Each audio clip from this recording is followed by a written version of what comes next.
Well, some people grow in their faith through biblical teaching, good books, conferences, and programs. Charles Sathmary has come to know God and His goodness through one medical crisis after another. This miracle man visited every major hospital in the GTA on a 10-year roller coaster ride. We hope to highlight most of the 12 miracles, starting, Charles, with your spiritual rebirth in 1993, and that after 2 massive strokes.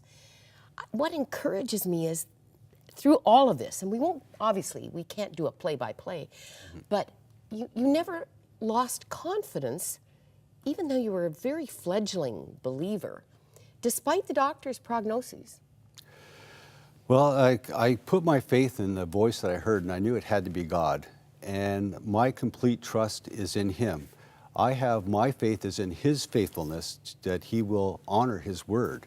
And He's honored His word every time. So when it came to any time hearing the doctors, what they said was going to happen to me, even though I understood what they were saying to me, my faith was still in what God can do for me, not what medical science could do. Because every time I listened to them, according to them, I should not be here right now. I guess. Okay. 1994, you had a collapsed airway.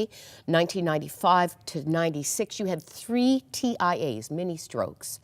98, we got to stop here for a second because you went to Bible college where you had a 3rd massive stroke. Yes, it was, I knew something was wrong. I went to the dean of students and said that I needed to go to the hospital, and he said, okay, and I ended up in the hospital in Toronto. And while I was there, they confirmed that I was having another massive stroke, and I was admitted into hospital. What was normal for me, because there was always this conflict between whether there's a hole in my heart or not a hole in my heart, and this kept this going on and on. So I was sent for imaging, because imaging would show the cloud in my brain or the wedge in my brain. They would follow the path of the blood clots. But because cardiology couldn't find a hole, this was a reason for concern and why the debate went on. So there was a real cool nurse there, right? There was. I was wheeled into imaging. I was there for a while, and she said, he's there far too long. So she pulled my chart, and she walked over to me, and she said, you've had a rough go of it. And I said, well, yeah. And she said, well, I've been looking through your chart here, and I noticed that of all the tests that your doctors have ordered, nobody's ever ordered a bubble test. And she said, you know what that is? And I said, no, I don't know what that is. And she said, well, with your permission, I'd like to do it, but I need a doctor. So she went and got a doctor. They explained to me they were going to pump saline into my heart, doing an ultrasound at the same time.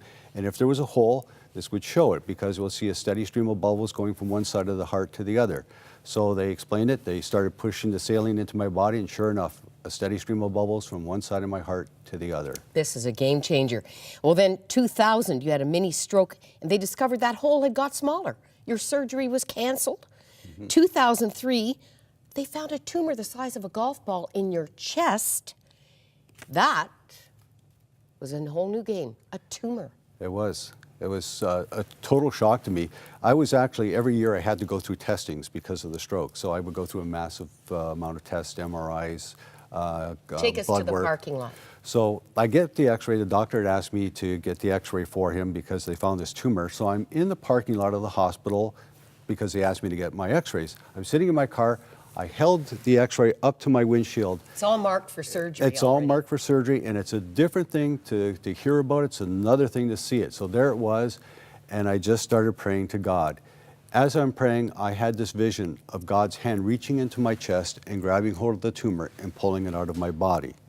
So I went to the hospital, finished to go through another battery of tests, pre-surgical, and they stopped, and they asked me to see my family doctor the next day, which I did. And when I did, she walked into the office and she looked at me. She said, Charles, I don't know how to explain this to you, but you have another miracle. They cannot find that tumor.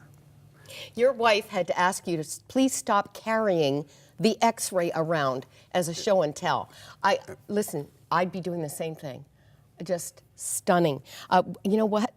I just have to jump. 2005, you had another tumor. 2008, some heart problems. They discovered the hole in your heart was gone. A medical impossibility, the doctor said. He said because of the speed at which your blood travels through your body, which is about 60 miles per hour, and for your heart to stop long enough, and if there was a flap of skin or something else to block the hole, for your heart to stop that long, your blood not to do that, It's just an impossibility of the hole actually closing itself, which it did. There's not calcium or anything else around. It's actually tissue over the hole. Psalm 30, verse 2, your favorite verse. O Lord my God, I cried to you for help, and you healed me. Someone's watching right now, terminally ill, and they're saying, I only need one miracle. He got 12. What do you say to them?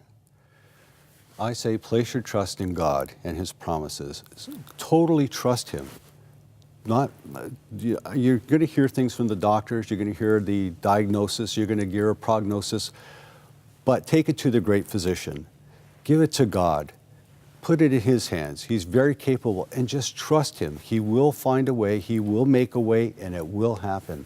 I truly believe that.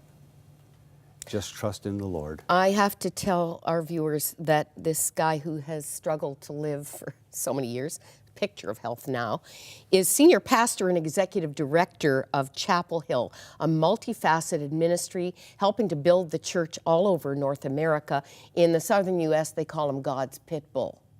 Yeah, no weakling here. Amazing. Yep. Well, as they say, when I lock on, I never let go.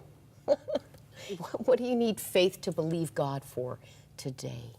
You know, before Charles even knew the Lord, he was experiencing His peace in the trial. There's power in agreement. Our prayer partners are here for you. Why not call right now? Let us pray with you, believe with you. God bless you.